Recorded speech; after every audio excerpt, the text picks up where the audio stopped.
Hello, welcome to my channel. आज आपण बघणार आहोत झणझणीत असं खास मालवणी पद्धतीचं चुलीवरचं मटण। अगदी सोप्या पद्धतीने बनवलेल्या या मटणाची रेसिपी मिस करू नका हां। सगळ्यात आधी आपण मटण मॅरिनेट करून घेऊयात। इथे आम्ही घेतले एकूण 1.25 किलो मटण। मटणाला मस्तपैकी हळद, लिंबू, आले लसूणची घरगुती पेस्ट आणि मीठ हे सगळं लावून ते बरं मॅरिनेट करून घ्यायचं।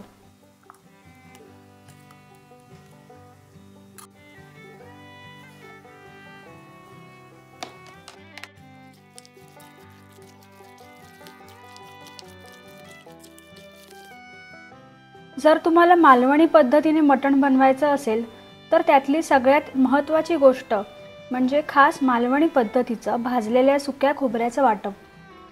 हे वाटप घातल्याशिवाय मालवणी मटण होऊ शकत नाही। या वाटपासाठी आपल्याला लागणार आहे उभा चिरलेला कांदा, थोडे धणे, जिरे, लसूण, आलं, मिरच्या, कोथिंबीरीच्या काड्या, काळी मिरीचे दाणे, दालचिनी आणि तमालपत्र आणि सुक्या नारळाचं भाजून किसलेलं खोबरं।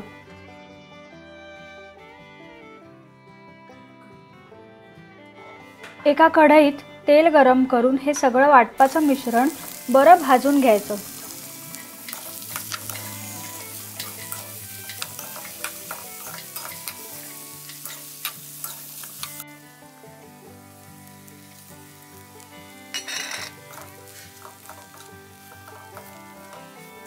या मिश्रणाला छान असा गोल्डन ब्राउन कलर आल्यावर त्यात गरम मसाल्याची पूड घालायची।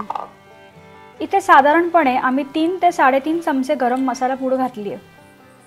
नंतर हे सगळं वाटप थोडं थोडं पाणी घालून मिक्सरला वाटून घ्यायचं। वाटपाचं सगळं प्रिपरेशन आम्ही घरात किचनमध्येच करून घेतलं। मग आम्ही बाहेर गेलो चुलीकडे। कोकणात चुलीवर जेव्हा एखादा पदार्थ बनवला जातो तेव्हा आधी या भांड्याला ताम्हण लावायची पद्धत आहे। म्हणजे चुलीतली जी राख असते, जिला बिबत असंही म्हणतात, ती पाण्याने ओली करून अशी भांड्याला बाहेरून लावली जाते। असं केल्याने त्या भांड्याला आतून आगीचे डाग पडत नाहीत।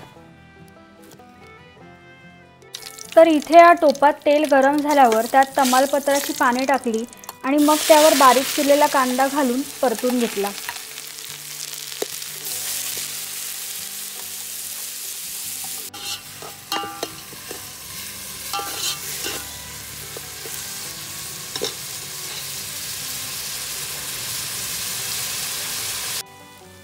कांदा सोनेरी झाल्यावर त्यात बारीक चिरलेला टोमॅटो घालायचा।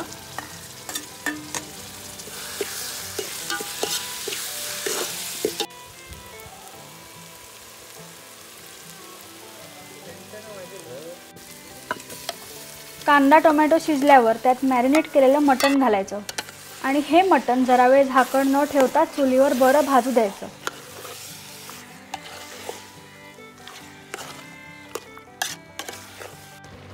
झाकण न ठेवताच मटणाला पाणी सुटतं आणि मग त्यावर एक ताट ठेवून त्या ताटावर थोडंसं पाणी ठेवायचं आणि मटणाच्या फोडी शिजेपर्यंत तेच पाणी मध्ये मध्ये घालत राहायचं।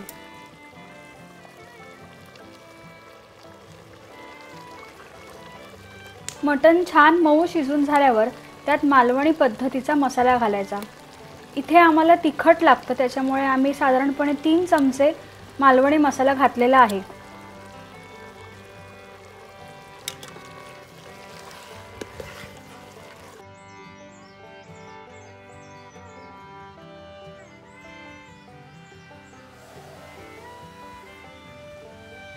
मग आपल्याला हवं तितकंच पाणी घालून सुक्या खोबऱ्याचं आपण जे वाटप तयार केलं होतं ते त्यात घालायचं आणि मग चवीनुसार मीठ घालून जरा वेळ ठेवून बारीक चिरलेली कोथिंबीर घालायची।